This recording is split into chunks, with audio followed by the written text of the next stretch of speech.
جب حضرت مہدی کی قیادت میں مسلمان صاحب ایمان اہل عرب یہودیوں اور عیسائیوں کی طاقت سے ٹکرائیں گے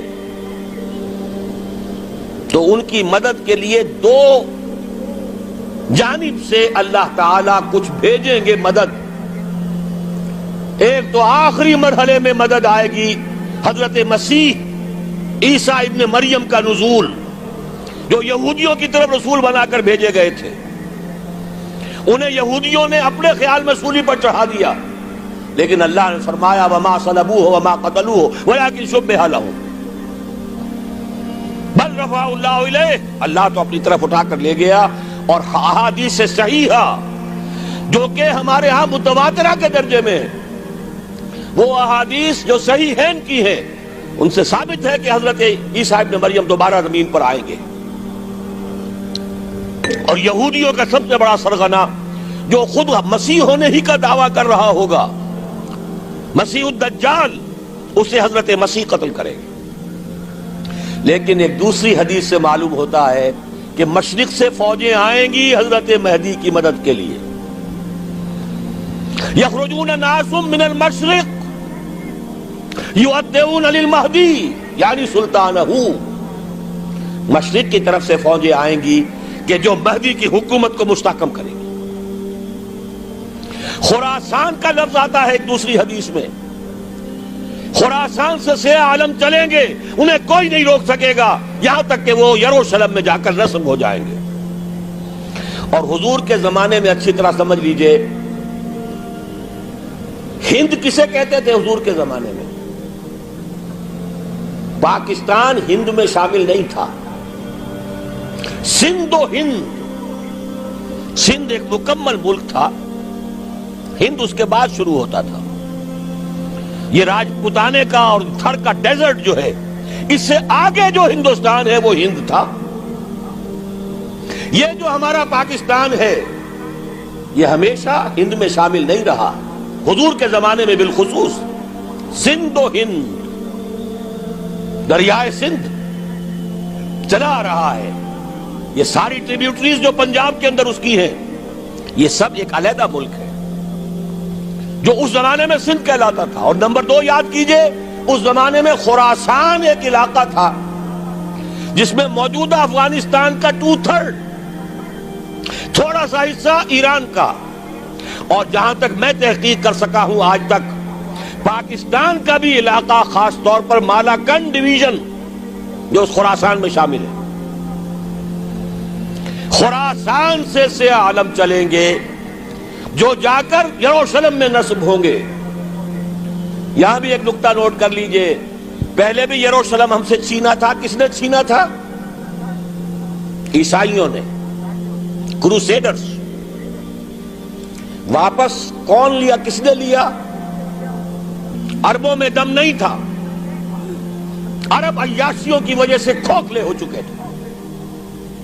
واپس لینے والا صلاح الدین ایوبی، کرد خون. اب دوبارہ یروشلم لیا جا چکا. چھینا کن سے گیا؟ عربوں سے. عرب واپس لے سکتے ہیں؟ کوئی اندیشہ اگر ہو سکتا تھا عراق کے بارے میں کہ شاید اس کے ایٹمک دانت نکل آئے، جو سازش کی گئی، جس طرح اس احمق اور پاگل صدام حسین کو دام میں پھنسایا گیا. صدام 100 جال، دام کہتے ہیں جال کو، صدام اس میں جو پھنسا ہے تو اگلا پچھلا کھایا پیا سب اگلوا لیا. اور ہے ہی کون؟ اس کے پاس ایٹمک ہتھیاروں کا ذخیرہ موجود ہے، اور کسی کے وہ ایٹمک دانت بھی نکلنے نہیں دے رہے. پاکستان کے اوپر کتنا دباؤ، اور ہمیں نہیں پتا کتنا کچھ دباؤ قبول کیا جا چکا. یہ تو سبھی مانتے ہیں. کیپ کر دیا گیا، روک دیا گیا، آگے تو نہیں بڑھ رہا، یہ تو سبھی مانتے ہیں. رول بیک بھی ہو گیا یا نہیں کچھ پتہ نہیں. لیکن کسی صورت یہ نہیں تسلیم کریں گے، قبول کریں گے کہ کسی مسلمان ملک کے پاس ایٹم بم آ جائے. یہودیوں کے پاس ذخیرہ موجود، سب جانتے ہیں. بہرحال یہ جان لیجئے اس علاقے سے امید ہوتی ہے سندھ اور خراسان. حالات بہت خراب ہیں ہمارے، اور حالات بہت خراب ہیں افغانستان کے بھی، لیکن حالات کے بدلتے اللہ تعالیٰ کی مشیت کے تحت دیر نہیں لگا کرتی. سیرت نبوی میں مجھے نظر آتا ہے سن 10 میں، 10 نبوی، ہجرت سے 3 سال پہلے، 2.5 سال پہلے، کہیں سے کوئی امید کی کرن نظر نہیں آتی تھی کہ عرب میں اسلامی حکومت قائم ہو جائے گی. 10 برس ہو چکے محمد الرسول اللہ کو دعوت دیتے ہوئے، اور ابھی تک بمشکل 125 آدمی ہے. اپنے بل پر، اپنے طاقت پر مکے میں رہ بھی نہیں سکتے. کیسے ہو جائے گا؟ کہاں سے ہو جائے گا؟ میں آج پوچھتا ہوں، کوئی شخص بتائے کہیں سے کوئی امید کی کرن اس وقت نظر آتی ہے؟ اس ماحول میں لے جائیے. اگلے 3 سال میں کیا ہو گیا؟ پہلے سال 6، اگلے سال 12، اس سے اگلے سال 72، اور بیعت عقبہ ثانیہ، ہجرت، اور وہاں سے اب حضور کی طرف سے انیشیٹ شروع ہو گیا، انیشیٹو. تو ہم نہیں کہہ سکتے اللہ تعالیٰ کی قدرت، اللہ کی مشیت. یہ یقین ہے کہ دنیا کے خاتمے سے پہلے نظام خلافت قائم ہوگا، اور تمام دنیا میں ہوگا. ظاہر ہے کہیں پہلے کسی ایک جگہ سے ہوگا، جیسے حضور کے زمانے میں ہوا. اگر بیک وقت پوری دنیا میں ہو سکتا تو حضور کے دست مبارک سے ہوتا. اگر حضور کے دست مبارک سے بھی ایک ملک میں ہوا، جزیرہ نما عرب میں ہوا، پھر حضور کے امتی ہیں نا، ابو بکر ہے، عمر ہے، عثمان ہے، صحابہ کرام کی فوجیں نکلی ہیں، امتی ہیں. امتیوں کے ہاتھوں اس کی توسیع ہوئی. اب بھی یہی ہوگا، کسی ایک علاقے میں ہوگا. میرا گمان ہے، میں یہ یقین سے نہیں کہہ سکتا. گمان بھی میرا ان احادیث کی روشنی میں ہے جو میں نے آپ کو بتا دی اور موجود ہے اس کتابچے کے اندر. علامہ اقبال نے بھی انہی کے حوالے سے کئی کہا ہے، میرے عرب کو آئی ٹھنڈی ہوا جہاں سے، میرا وطن وہی ہے، میرا وطن وہی ہے. اس علاقے سے کچھ ہونے والا ہے اور ہوگا انشاءاللہ. میری زندگی میں نہ ہو، آپ کی زندگی میں نہ ہو، کوئی پرواہ نہیں. حضرت حمزہ تو شہید ہو گئے غزوہ احد میں. 5 سال کے بعد حضور مکے میں داخل ہوئے ہیں فاتح کی حیثیت سے. حضرت حمزہ کی نگاہوں نے، ان آنکھوں نے تو نہیں دیکھا، عالم ارواح میں اللہ نے کیا مشاہدہ کرایا ہوگا انہیں، وہ تو ہمیں معلوم نہیں. بعض صحابہ شہید کر دیے گئے مکے ہی میں. بہت بڑی کامیابی. اپنی جان لگا دیں، اپنے آپ کو کھپا دیں، اپنے آپ کو مٹا دیں. جس طرح روڑی کوٹ کر بنیادوں میں بھر دی جاتی ہے، ہماری ہڈیوں کا چورا بنا کر اور ہمارے خون کے اندر اسے گوندھ کر اگر وہاں ڈال دیا جائے، اس سے بڑی سعادت کوئی نہیں. اس پر تعمیر ہو خلافت علی منہاج النبوہ کی، ہم اس کی بنیاد کے اندر دفن ہو جائیں، یہی بہت بڑی سعادت ہے. لیکن یہ ہوگا. میں نے عرض کیا تھا کہ یقین ہے مجھے کہ ہوگا، اور ہر صاحب ایمان کو یقین ہونا چاہیے کہ ہوگا.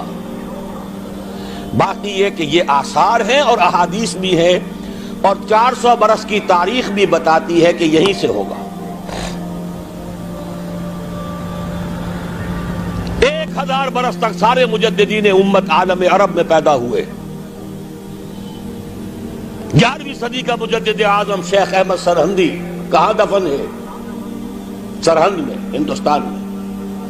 12ویں صدی کا مجدد اعظم شاہ ولی اللہ دہلوی کہاں دفن ہے؟ دہلی میں. 13ویں صدی کا مجدد اعظم سید احمد بریلوی، ان کی تو قبر بھی معلوم نہیں، لیکن ان کا خون جذب ہوا دریائے کنہار میں، اور ان کے سینکڑوں ساتھیوں کی لاشیں اس بالاکوٹ کے مقام پر. 14ویں صدی کے مجدد اعظم شیخ الہند، لیکن ان کے ساتھ ساتھ اتنے اعظم رجال، علامہ اقبال جیسا مفکر، مولانا مودودی جیسا مصنف، مولانا الیاس جیسا مبلغ کہیں اور ہمیں دکھا دیجئے آپ. میں کل کہیں عرض کر رہا تھا، دیکھیے پہلے جو ہے 1000 برس تک ہر خیر ہندوستان میں باہر سے آ رہا تھا. معین الدین اجمیری باہر سے آ رہے ہیں، شیخ علی حجویری باہر سے آ رہے ہیں، سندھ میں جتنے اولیاء دفن ہیں سب کے سب باہر سے، ایران سے چلے آ رہے ہیں. لیکن جیسے ہی 11ویں صدی شروع ہوئی ریورس ہو گیا آرڈر. اب سلسلہ مجددیہ نقشبندیہ اب ہندوستان سے نکل کر پھیل رہا ہے. پورا افغانستان، پورا ترکستان، تمام یہ ترک ریاستیں جو آزاد ہوئی ہیں ابھی USSR کے خاتمے کے بعد، یہاں تک کہ سائپرس، جزیرہ قبرص، پورا ترکی جو اب بھی ہے موجودہ ترکی، سلسلہ مجددیہ نقشبندیہ کہاں سے چلا؟ ہندوستان سے پھیل گیا پورے عالم اسلام. مفکر، علماء دین اور تمام علوم دینی کا مجدد شاہ ولی اللہ دہلوی، خالص ترین جہاد فی سبیل اللہ دور صحابہ کے بعد جماعت مجاہدین جام شہادت نوش کیا، سینکڑوں ہمارے مجاہدین. پھر 14ویں صدی میں اقبال جیسا مفکر، مودودی جیسا، دوبارہ دوہرا رہا ہوں، مصنف، مولانا الیاس جیسا مبلغ مجھے تو کہیں نظر نہیں آتا. تمام مسلمان ممالک آزاد ہوئے، کہیں اسلام کا نام نہیں لگا. نہ سیوکارنوں نے نعرہ لگایا، نہ کہیں کسی اور نے نعرہ لگایا. عربوں نے بھی عرب نیشنلزم کا نعرہ لگایا، اسلام کا نعرہ نہیں. تحریک پاکستان میں نعرہ لگا، پاکستان کا مطلب کیا؟ لا الہ الا اللہ. صبح عرض کر چکا ہوں، تحریک خلافت پوری دنیا میں کہیں نہیں، صرف بر عظیم پاک و ہند میں. اور کیسی تحریک خلافت کہ ہندو شریک ہوئے، گاندھی شامل ہوا، پورے ہندوستان کو جس نے گنجا دیا.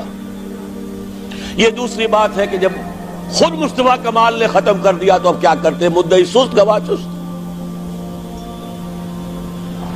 نوٹ کرنے کی بات ہے، کچھ آثار ہیں، 400 سال کی تاریخ ہے، بتا رہی ہے پاکستان کا قیام خود ایک معجزہ.